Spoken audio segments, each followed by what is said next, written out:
Bonjour Anthony Gratakos, merci beaucoup d'être avec nous ce matin en direct sur RT France. La loi sécurité globale, on l'a vu, revient devant le Sénat aujourd'hui. Malgré sa réécriture, le texte est toujours critiqué, notamment pour son article 24 qui vise à encadrer la prise de vue et la diffusion des images des policiers en opération. On va écouter ce qu'on a dit hier la sénatrice Europe Écologie Les Verts, Esther Benbassa, et on en parle après. Ce matin sur Public Sénat, retour sur la loi sécurité globale. Même réécrit par le Sénat, l'article 24 reste dangereux. Il invente un nouveau délit de provocation à l'identification aux contours très flous. Et la liberté d'expression reste menacée.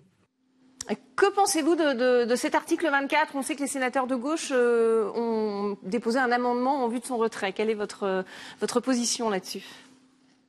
Il est effectivement très dangereux et il remet en cause des libertés publiques fondamentales en France. Et cet article est symbolique du reste du texte. Il nous interroge sur le modèle de société que l'on souhaite en France. De plus en plus de dispositions sont prises pour encadrer ou supprimer des libertés dans ce pays. On l'a vu dans les différents sujets que vous avez passés, là, les caméras piétons, l'utilisation des drones, la reconnaissance faciale. La France, qui doit rester le pays des libertés publiques, nous ne souhaitons pas que le modèle ce soit un État policier comme la Chine, avec reconnaissance faciale à tous les coins de rue, notation sociale, etc. Il faut qu'on s'interroge et qu'il y ait un débat sur la sécurité et les libertés. L'un et l'autre ne peuvent pas être séparés. Cet article 24 a été réécrit. Il vise à instaurer, s'il est adopté évidemment, un délit de provocation à l'identification.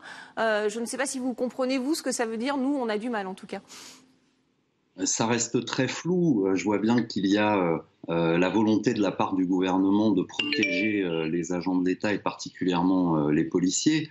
Mais je ne vois pas tellement à quoi ça mène et quel est le but de cette provocation à l'identification. C'était très flou et dans le débat, c'était difficilement compréhensible. On va peut-être y voir plus clair au cours de cet examen. Une loi en tout cas qui ne satisfait ni les défenseurs des libertés, ni les syndicats de journalistes, ni la police. Beaucoup d'opposition et pourtant le gouvernement fait la sourde oreille. Est-ce que vous comprenez ces manifestants qui sont toujours là cet après-midi devant le Sénat ?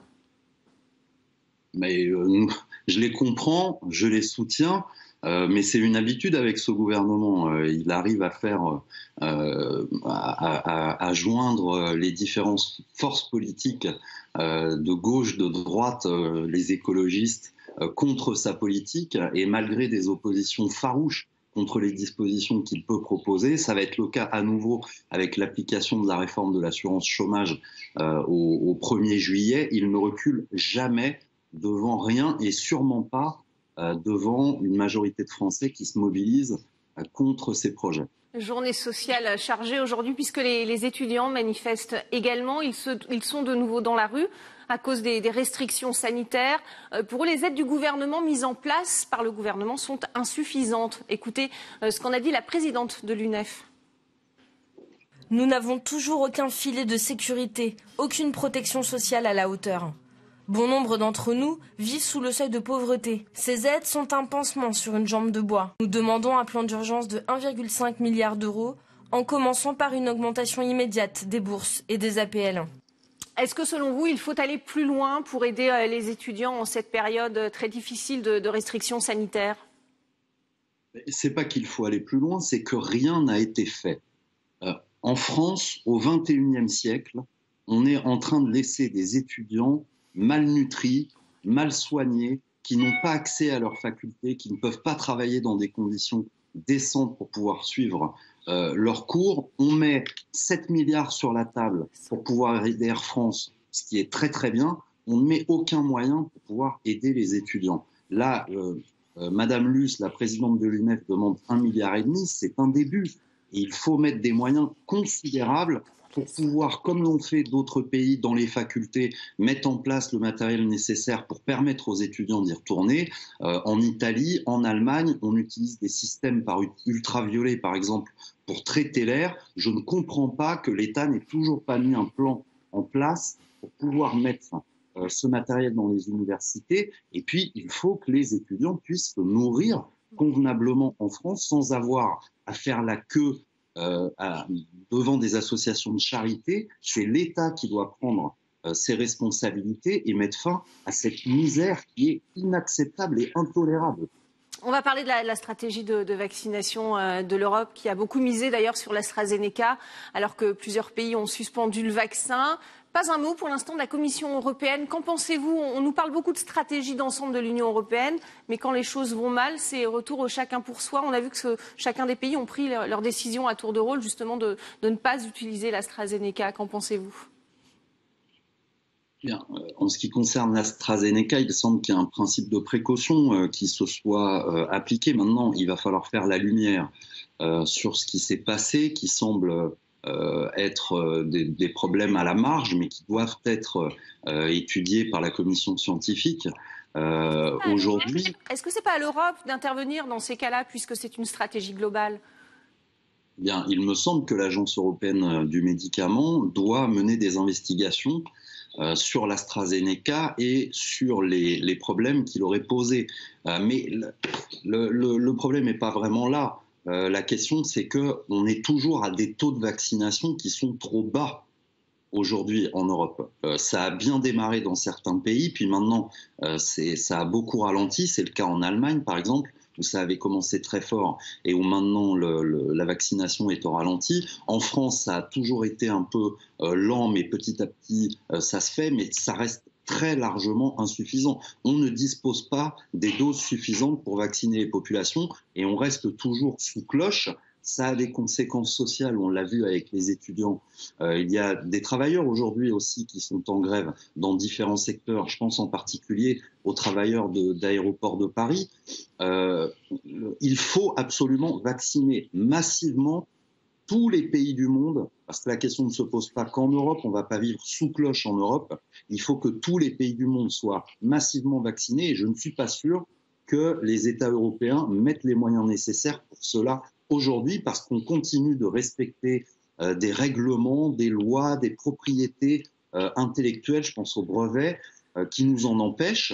Il faut qu'on dépasse le cadre normal des choses et dans une situation extraordinaire, il faut prendre des mesures extraordinaires. Alors des ratages qui ont été qualifiés de criminels par Jordan Bardella, le numéro 2 du Rassemblement national hier sur Europe 1. Écoutez. L'Union européenne a totalement raté les commandes de vaccins et a été opaque dans les négociations. L'Europe est devenue la risée du monde. Cela a des conséquences sur notre situation sanitaire et notre reprise économique. L'Autriche est en train de développer un partenariat commercial avec Israël pour récupérer des vaccins qui ne seraient pas utilisés. La Hongrie s'est tournée vers la Russie, la Pologne s'est tournée vers la Chine afin de pouvoir acheter directement des vaccins. Vous disiez qu'il fallait passer outre justement ces restrictions qui sont trop lourdes pour acquérir les vaccins. Est-ce que vous êtes d'accord avec ce que dit Jordan Bardella, par exemple, diversifier les sources pour avoir davantage de vaccins? Non, pas du tout, mais Jordan Bardella, il défend le chacun pour soi et la France contre le reste du monde. C'est pas comme ça que ça doit fonctionner. C'est une pandémie mondiale. C'est une pandémie qui touche l'intégralité des peuples et des pays du monde. La solution, elle doit donc être coordonnée dans le monde entier, entre tous les pays. Tant que le virus ou un de ses variants circulera dans un pays du monde, les autres pays n'en seront pas totalement sortis. Et vous pensez que c'est faisable au niveau du monde? C'est déjà difficile au niveau européen? Et bien sûr que c'est faisable. Le monde a déjà, je vous rappelle que l'OMS, grâce à la participation de l'Union soviétique à l'époque et des États-Unis, qui ont mis les moyens nécessaires, a réussi à faire disparaître une maladie, la vérole, dans le monde entier, qui a totalement disparu depuis la fin des années 70. On est capable de le faire. C'est une question de moyens et de volonté politique. Il faut qu'on se donne les moyens de produire les vaccins de façon massive, quitte à ne pas respecter les brevets et la propriété intellectuelle.